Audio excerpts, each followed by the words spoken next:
Some more things about cars that just kind of fill in.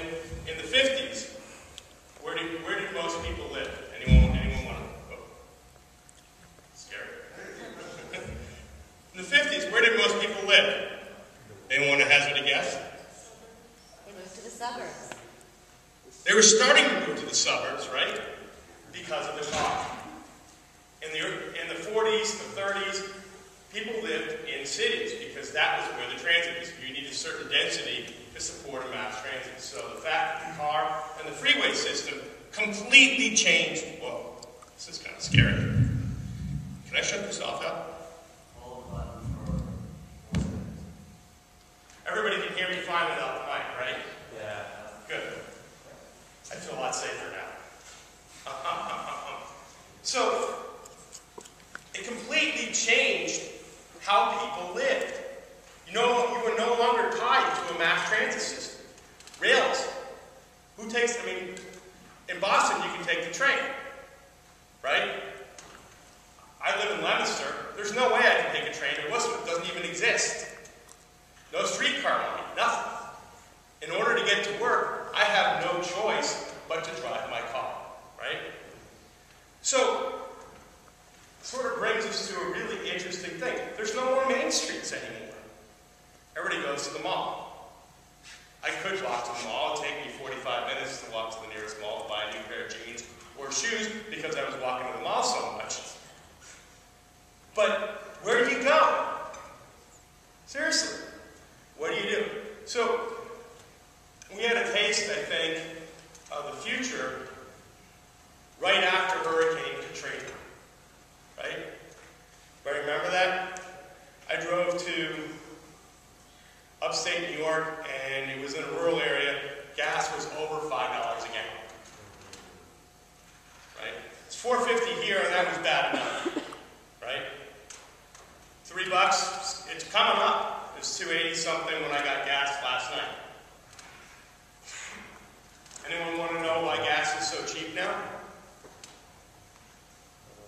The recession.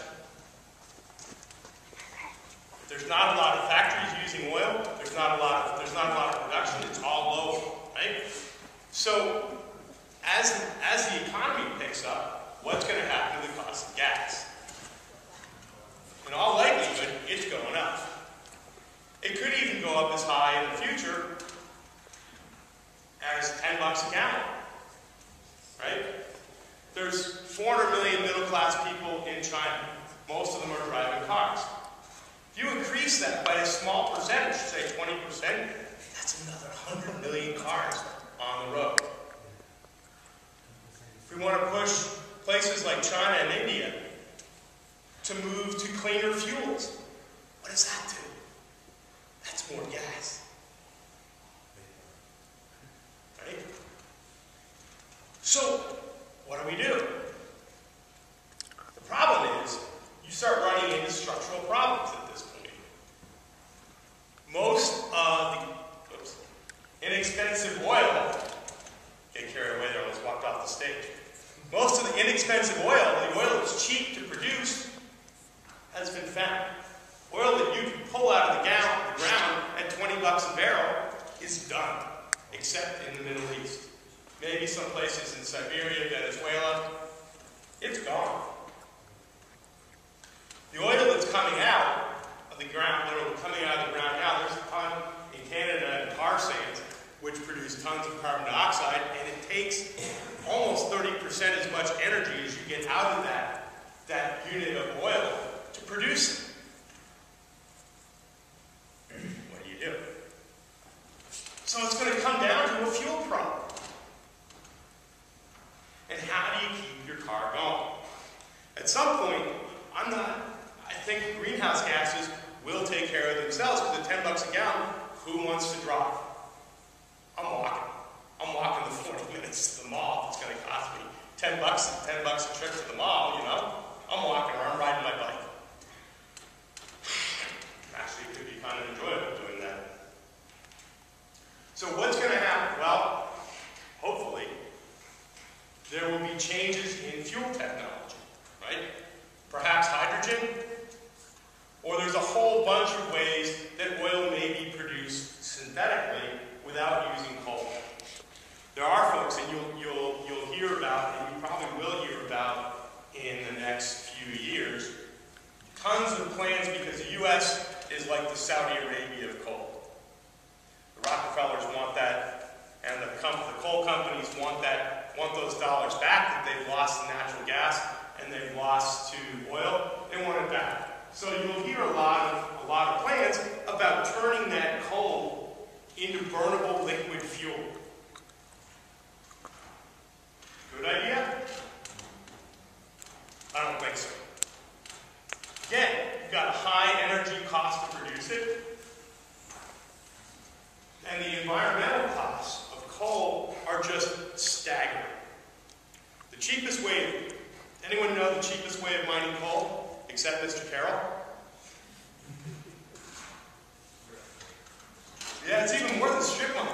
They'll literally go in West Virginia and take down the entire top of the mountain to get at the coal underneath. And they dump the rubble in the valleys, which dams up the whole water supply, which is a whole other issue, right? We'll get to that. And all the mine tailings from all the sulfur in the coal and in the minerals that are associated with the coal turns into sulfuric acid and other really nasty chemicals that I'd rather not find in my drinking water as that stuff leaches out over time.